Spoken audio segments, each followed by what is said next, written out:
Sveiki, sveiki, mīļie dviņi, sveicināti! Šis būs taro izlikums jums novembra mēnesim. Nu ko, mīļie, novembris mums būs interesants mēnesis, jo mums visiem iesāksies jauns cikls astroloģiskajā jomā. Ziemeļu un dienvidu karmiskais mezgls, jeb Rahu un Ketu pāries citās zodiaka zīmēs 30. oktobrī.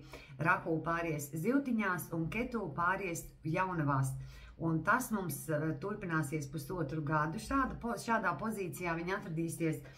Un visi tie notikumi, kas notiks šajā pusotrā gadā, mums ienesīs atvērs tādu 18 gadu koridoru. Ja? Bet astroloģisko prognozi es ierakstīšu vēlāk, bet šī būs taro prognoze jums, dārgie dviņi, novembra mēnesī. Tā kā skatāmies, ko tad jums novembris, ko taro kārtas jums parādīs novembrī. Sāksim mēs ar klasisko Raidera Veita kāršu kavu Radiant. Ja, viņa ir tāda krāsaina, ļoti skaistas kārtas. Izmantošu šodien 4 kāršu kavas, un no katras kāršu kavas būs pa 2 kārtīm. Tā kā, mīļie dviņi, skatāmies, ko tad jums sola taro kārtas. Redziet, man jau rudenīgs noskaņojums, man krizantēmas stāv uz galda, un uz palodas sēž miķelīts, tāds rūķīts ar lapiņām uz cepures, un otrs ir mājas labais gariņš, tāds, kas ir veiksmes simbols, tāpēc viņi man piedalās mūsu izlikumā. Tā, mīļie, 2 monētas. 2 monētas ir finansu kārts. Izskatās, ka jums novembrī nāksies izdarīt kaut kādu lēmumu finansiālajā jomā. Naudiņa jums nāks, par to jūs nepārdzīvojiet, ja? Naudiņa nāks, bet jūs arī viņu uzreiz kaut kur liksiet lietā. Tas ir tāds, kad vajadzēs izdomāt, cik jūs saņemat un cik jūs tērējat, ja? Kur jūs pērkat, ko jūs pērkat un kur jūs arī to naudiņu tērējat. Tātad ienākumu un izdevumu tāda aprēķināšana būs jums novembrī. Bet naudiņas būs, naudiņa jums nāks iekšā, tā kā viss būs labi. Tā, skatāmies otro kārtu dviņiem, kas tad jums vēl šeit gaidāms ir. 6 zobeni, tā ir ceļojuma kārtas, kad jūs varbūt novembra mēnesī izdomājat kaut kur aizceļot, ja? Tas ir tad, kad mēs savācam, sakrāmējam savus čemodānus un dodamies kaut kādā ceļojumā, ja? Visi ģimene, redziet, šeit ir mamma, bērniņš un iespējams tas ir viņas vīrs, ja? Visi kaut kur ar laivu dodās. Iespējams arī šeit tāpēc būs tādi 2 monētas, ja, kad jums būs jāizplāno tie izdevumi, ja, tur vai nu biļetes meklēsiet vai kaut ko tur lemsiet, kā tērēt, jo ceļojumā kaut kur dosieties vai nu ciemos jūs kaut kur dodaties un iespējams jums tur dāvana kādam ir jāpērk, ja. Tā ir tāda kārts, kad jūs, vai arī ziniet, attiecībā šī kārtas varētu izspēlēties jums tādā veidā, kad jūs tā kā varbūt aiziet no attiecībām, ja jūs tā kā pārtraucat viņas, ja, jo jūs saprotat, ka vairs tur nav, jūs esat mēģinājis un runājis, un cilvēks varbūt jūs nav sadzirdējis, un tad jūs atstājat visu, kā ir, un vienkārši aiziet projām, ja. Arī tā tas varētu izspēlēties. Vai arī jūs teiksim, nomainat darbu, ja. Šeit arī varētu būt par darbu, ja, kad jums ir kaut kāds labāks darba piedāvājums, redziet, jūs pat šeit varat apsvērt, varbūt, ja, doties vai nedoties, mainīt to darbu vai nemainīt, ja, kas tur būs izdevīgāks, un beidzot jūs pieņemat lēmumu, ka jūs tomēr saprotat, ka tur finansiāli būs labāk, un jūs varat arī darbu nomainīt, ja. Bet šeit ir kaut kādas tādas vai nu izmaiņas, vai nu jūs arī kaut kur dodaties ceļojumā, ja, tāda kārts, bet kas būs saistīta ar tādu lēmumu kaut kādu pieņemšanu finansiālajā jomā. Tā, otrā kāršu kava mums būs visu iemīļotā arkanum taro kāršu kava, visi, kas skatās mani zvaigžņu ciparnīcā, ja neesat vēl tur, tad arī tur varat mani atrast Facebookā, ja. Visiem arī šī kāršu kava zvaigžņu ciparnīcā patīk, man arī ļoti patīk.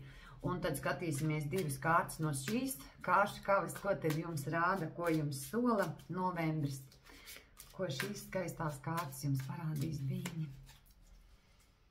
Nu, skatāmies. Zižļu pārš, tā ir, ja tie tiešām jauni kaut kādi iesākumi, ja, tas ir, kad jūs uzsākat kaut ko jaunu. Varbūt tiešām jūs izdomāsiet nomainīt darbu un jūs ieiet kolektīvā kā jauns cilvēks, ja, un jums tur ir jauni kolēģi, ja, tur ir jauni kaut kādi pienākumi, jums jauni, tagad jums viss kaut kas ir jāsāk no jauna.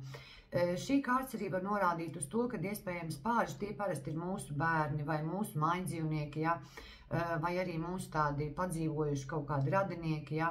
Un varbūt jums būs daudz tur enerģijas, tur varbūt tur jāpalīdz būs savam bērnam kaut kas, ja? Kaut kam gatavoties, tagad sākās tie rudens miķeļu tirdziņi visādi, ja mani atmiņa neviļ, tā bija skolas laikos, un kaut kādām izstādēm gatavojas, un varbūt jūs tur kopīgi ar bērnu kaut ko domājat un šujat, un kaut kādus tur rudens tērpus tur karnevālam gatavojat, ja? Vai nu tie miķeļa tirdziņi, ka bija tur palīdzat bērnam kaut kādus gardumus cept, lai viņš varētu tur pārdot skolā. Kaut kādas tādas aktīvas darbības ar bērniem varētu būt, vai nu arī, kā jau es teicu, varbūt jūs nomainat darbu, un tad jūs kā jaunais darbinieks tur aiziet, ja, un jums tur viss ir jauns, un dažreiz mēs ziniet, ka mēs uzsākam jaunu darbu, mēs tā kā mazi liekamies, ja, kad mums vieta pati ir nepazīstama, un arī tie cilvēki ir nepazīstami, ja, nu tas ir kaut kas tāds jauns, kur jūs ķeraties ar tādu jaunu enerģiju kaut kam klāt.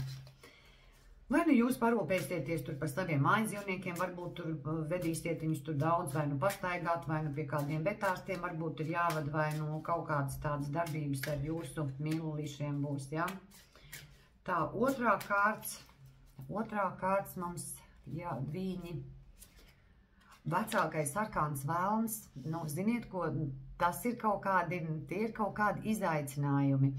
Vilinājumi, ja, kad novembrī jums var būt kaut kādas situācijas, ka jūs dzīvi var pārbaudīt, ja, kā jūs spējat uz kaut ko reaģēt, kāda būs jūsu reakcija. Šī kārts arī norāda uz tādām pārmērībām, ja, tur gan varbūt tur kaut kāda pārmērīga alkohola lietošana vai aizraušanās ar kaut kādām azartspēlēm. Tas ir tāds kaut kas slikts, kas, nu, nenes neko labu, ja, un tad te var būt kaut kāda pārbaudījuma, tā kā esiet piesardzīgi ar kaut kādām lietām tādām, ja nu gribās kādu groku iedzert ar kādu 50 gramu konjaku vai ar kaut ko, ja, tad, nu, tad nepārcentieties, ja, nu, tad tiešām tikai tā veselības dēļ arī to dariet. Šī kārts attiecībās arī varētu norādīt uz to, ka jūsu dzīvē var būt kāds cilvēks, ja, kura vilinājumam jums būs grūti noturēties pretī. Ziniet, ir īpaši meitenēm, es tagad to saku, ja, varbūt, ja te arī stiprā dzimuma pārstāvi skatās, ir tādi vīrieši, kuru, teiksim, tai harizmai ir grūti noturēties pretī. Nu, tad šeit arī jūs varat varbūt sastikt tādu cilvēku, ja jūs tur esat, teiksim, ja jūs esat viena un iepazīstaties ar kādu cilvēku, ja, tad esiet tā piesardzīgi, ja, kad šeit var būt kaut kāds tāds, ziniet, vilinājums, kuram ir grūti noturēties pretī. Vai arī naudas ziņā šis arī var būt kaut kāds pārbaudījums, ja, vat šeit tās divas monētas atcerieties, ja, kad šeit arī var būt kaut kādi finansiāli pārbaudījumi, ja, neiekrītiet kaut kādās izliktās finansiālās lamatās arī iekšā, ja, bet, nu, tāds interesanta tāda kārts, kas liecina par spēju noturēties pretī kaut kādiem izaicinājumiem. Tā, un tagad mēs paņemsim skaisto zeltīto karalisko taro. No zelta, kā es te visiem stāstu, šeit nav ne grama. No zelta te neviena gramiņa mums nav, bet ļoti skaists kārts, un tad viņām tas ir piedodams, ja. Nezinu, kāpēc viņš tā nosaukts, ir karaliskais zeltītais taro, ja, kaut gan zeltītā šeit nav ne grama, bet būs jāpavāc informācija, kāpēc autors viņu tā ir nosaucis. Šis ir viens no maniem mīļākajiem māksliniekiem, Čiro Marčetī, ja, viņam ir tādas ļoti interesantas kāršu kavas, un Barbara Mūra mākslinieci arī, un tādas ļoti interesantas kārtas. Es viņus jau kaut kādu laiku redzēju, tur apskatos citiem tarologiem, un tad, kad es viņu ieraudzīju, uzreiz sapratu, kad es viņu paņēmu, un pēc tam es viņu vairāk arī neredzēju. Tā kā laikam tā bija viena kāršu kava domāta tieši man. Tā, skatāmies, ko tad šī skaistā zeltītā kāršu kava jums parādīs. Jā, ko rādīs jums dvīņi, dārgie. 7 kausi, nu ko arī izvēle, ja, kad šī kārts norāda, kad, ziniet, beidziet dzīvot ilūzijās. Ir laiks nolaisties, kā saka, no debesīm uz zemes. Ja, iespējams, tas būs saistīts ar šo skaisto velnu. Šajā kāršu kavā viņš vēl tā, bet ir viena tajā gaišo pareģu kāršu kavā, viņš ir ļoti skaistas velns, un tā kā es vienā kaut kādā video arī teicu, nu tādam ir ļoti grūti noturēties pretī. Tā kā jums arī būs tāda Varbūt kaut kas, ziniet, novembrī būs daudz kaut kādu piedāvājumu, kad jums tiešām nāksies izdarīt kaut kādu izvēli, ja, kad būs iespēja gan ar naudām, gan ar kaut kādām attiecībām, ja, gan ar izklaidēm un viss, kur jūs iesiet, jums tur var daudz ko cilvēku piedāvāt un daudz tādu piedāvājumu var būt un interesantu visādu kaut kādu izbraucienu, ja. Bet jums būs tomēr jāsaprot, ja, ka visu jūs nevarat aptvert un visu jūs nevarat paspēt, un tad vajadzēja, ziniet, tā kā atsilāt tās, ja tur graudus no sēnalām, ja, kas jums labāk ir vajadzīgs un kas jums tomēr ir vairāk nepieciešams. Redziet, un šeit pa vidu tajā kausā, tajā vidējā, tur ir rozi, ja, tas norāda tā kā uz tādu dvēseli, ja, kad vienmēr izvēlēties sevi, ja, jo, ziniet, es atceros, es biju vienā retrītā, kad mēs bijām uz Ēģiptu, uz Sinajas pussalu, tur tādā meditācijas tādā retrītā mēs bijām aizbraukuši, un tad tas grupas vadītājs mums uzdeva tādu jautājumu, kas jums dzīvē ir pats galvenais, ja, kas priekš jums ir pats svarīgākais. Un es arī tur, un citi cilvēki, ja, tur bērni, ja, tur ģimene un viss, un kas kuram tur ir galvenais, ja. Un tad viņš arī pateica, viņš saka, mīļie, viņš ir galvenam, vienmēr priekš jums jābūt, jums pašam priekš sevis vienmēr ir jābūt galvenajam, ja, tāpēc, kad viss sākās ar jums. Tas ir, kad kā mēs jūtamies iekšā, ja, to mēs arī esam spējīgi atdot, teiksim, gan savai ģimenei, jā, tātad ar ko mēs esam piepildīti, ar to mēs arī dalamies. Un es bieži vien saku, jā, kad cilvēki, kuri ir tādi nelaimīgi, jā, kuriem dzīvēs tur slikti iet, tieties tādi, kad viņi liekas, viņi tādi dzīvi sabiežotie, jā, viņi arī vienmēr centīsies citus sabiežot, jā, vai tur nosodot, vai aprunājot, vai tur žēlojoties nemitīgi par visu kaut ko, jā, jo tas tev ir visvieglāk. Un grūtāk ir, ziniet, savest to savu iekšējo pasauli kārtībā, jā, ar ko tiešām visiem būtu jāsāk. Visas tās lietas jums ikdienā var būt gan tur slava, gan nauda, gan attiecības, gan visādi tur zelti un briljanti, nezinu kas, jā, bet tas jau neparāda, ka cilvēks ir labāks vai kāds, jā, ja viņam tur ir tas vidējais kauss, ja viņam ir tukšs, jā, tad arī visas tās materiālās lietas, viņas neko nav vērtas, un tāpēc es arī tā vienmēr tā skatos uz tiem cilvēkiem, nevis ar nosodījumu, bet ar tādu, tas nav pat žēlums, pat nav ne nožēli, bet vienkārši es tā skatos uz cilvēkiem, ir tīpaši sievietēm, ja, kuras, teiksim, ir atkarīgas no saviem vīriem vai tur partneriem, kuras tur tikai gaida, ja tur kaut kāds dāvans, ka viņas tur uzturēs vai kaut ko tādu, tad es arī vienmēr tā padomāju, ziniet, man tā šķiet, ka cilvēkam tomēr jābūt pašam tādam pašpietiekošam, ja? Tas arī ir par to, ka vienmēr sāciet ar sevi, jo ja vienā dienā, piemēram, tas partners tur aiziet vai mazums kaut kas dzīvē notiek, ja? Un ja jums nav nekādu, teiksim, ne talantu, ne jūs ko mākat, ja? Tad kā jūs varat dzīvē savā dzīvot, ja jūs tur esat sēdējis, ne jūs tieši, ja, bet es tā visā tādā kopējā ainā saku, ja tur, teiksim, ja mēs izmantojam otru cilvēku tikai tāpēc, kad viņš mums tur var pirkt kaut ko tā, ja daudz es esmu tādus cilvēkus savā dzīvē redzējis, un tad, ziniet, ja tādi cilvēki vairs nebūs, kas tam cilvēkam spēja kaut ko dot, ja, ko tas kāds cilvēks, viņš pilnīgi nepielāgots dzīvē, ja, un kā viņš domā savu dzīvi tālāk dzīvot. Un tāpēc vienmēr sāciet ar sevi, vienmēr izvēlēties savu pasauli, ja, un vienmēr sakārtojiet sevi, savu apkārtni, jo jūs būsiet paši tādi vairāk, ziniet, tādi pašpietiekami, ja, tādi stabili, ja, jo jums arī, ticiet man, tur visums jums atsūtīs visu un iedos jums visu, kas jums ir nepieciešams, bet ja jūs sēdēsiet tikai uz akmens un gaidīsiet, ziniet, kā tā mazā Anniņa kaut kāda, kas sēž un gaida, kad viņai tur atnāks un tas zelta lietus tur biež pār viņu, un kad visi viņai ir parādā, kad visiem ir viņu pienākums par viņu rūpēties un tikai viņu tur apgādāt, ja. Nē, tā tas nekad nenotiek, jo visum likumi darbojas pilnīgi savādāk. Un tāpēc vienmēr sāciet ar sevi, ja, vienmēr izvēlēties sakārtot savu domāšanu, savu iekšējo pasauli, ja, izvērtējiet, ko jūs mākat, ko jūs nemākat, un tad ķeraties klāt pie tām lietām. Ja jums ir vajadzīga nauda, strādājiet, jums būs nauda.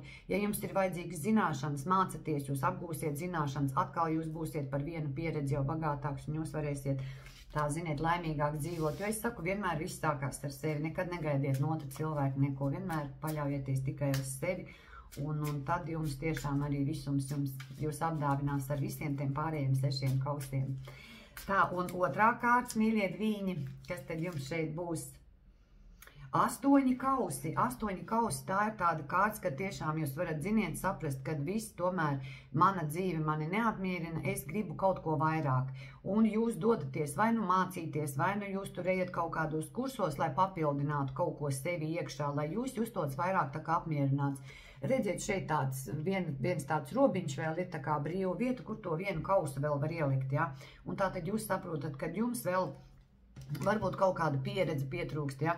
Kad jūs nejūtaties iekšēji tāds tik stiprs, kā jūs gribētu, lai jūs varētu kaut ko, teiksim, vai uzsākt, ja? Vai nu jūs tur gribat savus kaut kādus privātu darbiņu uzsākt savējo, ja? Vai nu tur varbūt mācīt citus cilvēkus kaut ko tādu mācīt vai rādīt, ko jūs vislabāk mākat darīt, un jūs saprotat, ka jums tomēr ir vajadzīgs vēl bišķiņ papildināt kaut kā savas zināšanas, un jūs aiziet, lai jūs justos pilnīgi tā kā pārliecināts, ja?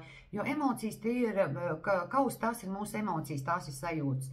Un ja jums nav tā drošības sajūta, ja jūs jūtat, ka jums tomēr vēl mazlietiņ kaut kas pietrūks, lai jūs būtu pilnībā tāds, kā jūs gribat būt, ja? Tad droši uzsākat kaut kādas mācības. Vai arī šī kārts var norādīt, piemēram, tādā negatīvā nozīmē, kad šeit arī attiecībās, jā, var būt tā, kad varbūt jums kaut kas attiecībās nav, tomēr nejūtat to piepildījumu, jā, nejūtat to emocionālo tādu atdevi, jā, kad jūs jūtaties tāds iztukšots, jā, un jūs saprotat, kad jums ir tomēr jāiet savs ceļš un partnerim savs ceļš, jā, arī tā tas var, diemžēl, izspēlēties. Bet ziniet, lai kā arī tas notiktu, jā, pasakiet paldies, ka tas cilvēks ir bijis jūsu dzīvē, jo viņš noteikti atstājis kaut ko arī labu jūsu dzīvē. Nekad nemetiet ar akmeņiem viņam pakaļ, ja tajā pārnestā nozīmē. Un tā kā, jā, bet, jo tā bija jūsu pieredze un viņa padarīja jūs tikai bagātāku. Un jūs dodaties uz priekšu atkal pakaļ pretī savam 9. kausam, pretī savai kaut kādai jaunai pieredzei, kur jūs atkal papildinās. Bet tāda ļoti laba kārta, nu šī vēl var norādīt arī, ka jūs braucat ceļojumā, ja? Tā arī būs kaut kādi jauni iespaidi, jauni kaut kādi, iespējams jauni iepazīti cilvēki, ja jūs ar kādu grupu tur varbūt kaut kur braucat, ja? Apceļot kaut ko, ja? Ieraudzīt, ja? Tā kā, nu, viņa var dažādi skatoties atkarībā paši no tās savas konkrētās situācijas. Tā, mīļie, un nākošā noslēdzošā būs mistisko momentu kāršu, kā vēl ļoti skaistas kārtas, tas ir vienkārši mākslas darbs, tas ir manas kolekcijas pērle, es ļoti mīlu, man viņa ļoti patīk, un es diezgan reti viņu tiešām izmantoju, jo es tā ļoti, ļoti saudzīgi ar viņu apējos, man ļoti, ļoti viņa patīk šīs kārtas. Un arī 2 kārtas būs no šīs skaistās kāršu kāvis. Tas bija zeltītais taro bez grama zelta, jā, nekāda grama. Tad šī kārtas mistiskie momenti, viņai nav nekas par sudrabu pieminēts, bet viņai ir tāds sudraba griezums. Redziet, es ceru, ka tā kamera parāda. Redziet, viņai nogriezt tā maliņa, viņa tāda sudraba krāsā ir tāda spīdīga viņa ir, jā. Kaut gan šeit nekas par sudrabu nav pieminēts. Tur, kur pieminēts zelts, tur viņa nav, bet kur nav pieminēts, tur viņš ir, ja? Dažreiz dzīvē tā notiek. Tā, 2 kārtas no šīs kāršu kavas, dārgie dvīņi, jums. Tā, kausu bruņinieks. Kausu bruņinieks, tās ir patīkamas ziņas, patīkamas tādas emocijas, ko jūs varat novembra mēnesī saņemt. Šeit ir, ziniet, tā, kad jūs negaidat, bet jums atnāk kaut kas tāds, kas jūs ļoti iepriecina, ja? Vai jūs izdzirdat kaut ko tādu, vai nu kāds cilvēks pie jums atbrauc ciemos, ja? Kur jūs varbūt neesat ilgi redzējuši, un jums ir tāda patīkama satikšanās. Tā kā tāds cilvēks, ziniet, kas spēj jūs iepriecināt, ja? Kas var pateikt kaut kādus mīļus, labus vārdus, jo jūs esat arī tāda viegla zīme, ja? Jūs esat gaisa zīme, un jums arī viss tāds viegls un patīkams patīk, ja jūsu galvenā planēta Merkūrijs, kas atbild par komunikāciju, par sarunām. Tā kā tas var jūs, ziniet, novembra mēnesī var būt tā, ka jūs satiekat kādu cilvēku, jums tur tāds patīkams sarunas ir, ja, un kaut kāds patīkams ziņas jūs varat saņemt, vai nu kāds uzraksta, kāds sen neredzēts draugs, varbūt jums uzraksta kādu īsziņu, ja, un jūs ļoti priecājaties un sarunājat tur satikties un atcerieties kaut ko. Ļoti tāda patīkama kārtas tā ir, ja kaut kāda patīkamas ziņas jūs varat saņemt novembra mēnesī. Tā, un tad noslēdzošā kārtas, dārgie dvīņi, jums novembrim. Skatāmies, ko tad jums noslēgumā parādīs. 8. vecākais arkāns spēks, no ko, mīļie mani, izskatās, ka novembris jums būs, ziniet, Tā ir kārts, kas, kad varētu pateikt, jūs pat nevarat iedomāties, cik spēcīgs jūs esat. Un tas neiet runa par fizisko spēku. Te iet runa par tādu iekšējo spēku, kad kaut kādas problēmas, lai jums arī kādas novembrī tur nāksies, varbūt nekad jau nav tā, kad mums, ziniet, dzīve nav tikai tāda pasaka, ja, un viss nav tikai gludi. Dažreiz arī kaut kādas lietas ir un zibens un pērkons, ja, kā jau arī dabā tas ir iekārtots. Lai kas arī notiktu novembrī, jūs ļoti labi, jums pietiks spēka ar visām nebūšanām tikt galā. Jo, redziet, šeit meitene ir savaldījusi lauvu, un nevis viņa viņu ir kaut kā saķēdējusi, tur fiziski viņu savaldījis, bet viņu ir savaldījis ar mīlestību, ar savu gudrību un ar savu tādu, ziniet, spēju varbūt pat viņu pielabināt, ja? Viņu tā pieradināt, ja? Kad viņš labprātīgi ieliek to galvu viņai klēpī, redziet, tā lauva ir labprātīgi ieliek uz to galvu klēpī, tas ir lauva, man šķiet, jā. Ielikusi labprātīgi galvu klēpītai meitenei, viņa labprātīgi ir pakļāvusies viņai, ja, tā kā piespiedusies pie viņas. Tas ir tāds iekšējais spēks, kuru cilvēks parāda, un viņš spēj pārvarēt jebkādas situācijas, ka tādas nepatīkamas, kas viņa dzīvē kaut kādā posmā tur gadās, ja. Tā kā tāda iekšējā spēka izpausme. Tas arī rāda, ka jūs ļoti labi mācīsiet ar savām kaut kādām, ar to savu iekšējo lauvu tikt galā, viņu nomierināt, ja?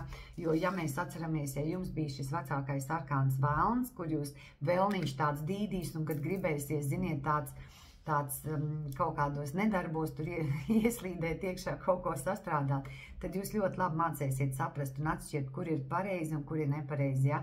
Atšķirt to labo no sliktā un spēsiet to savu to iekšējo vēlniņu arī pat samierināt. Tā kā es par jums esmu mierīga novembra mēnesī, es saprotu, ka jūs nekādas nepatīkamas situācijas sev dzīvē nesastrādāsiet. Tā, mīļie, ļoti labs noskaņot, tāds nobeiguma kārts jums ļoti labi ir, ja? Tā kā es jums, mīļie dvīņi, novēlu, lai jums tiešām ir jauks un pozitīvs mēnesis, un lai jūs saņemat patīkams, priecīgas ziņas, un lai tas iekšējais vēlniņš jūs tur pārāk nedīda, ja, jo dažreiz noturēties kārdinājumam pretī ir diezgan grūti, bet pateicoties tam, kad bija tas spēks, vecākais arkāns, es domāju, ka jūs to ļoti labi spēsiet. Un paldies, ka skatījāties, un tiekamies nākamajos izlikumos.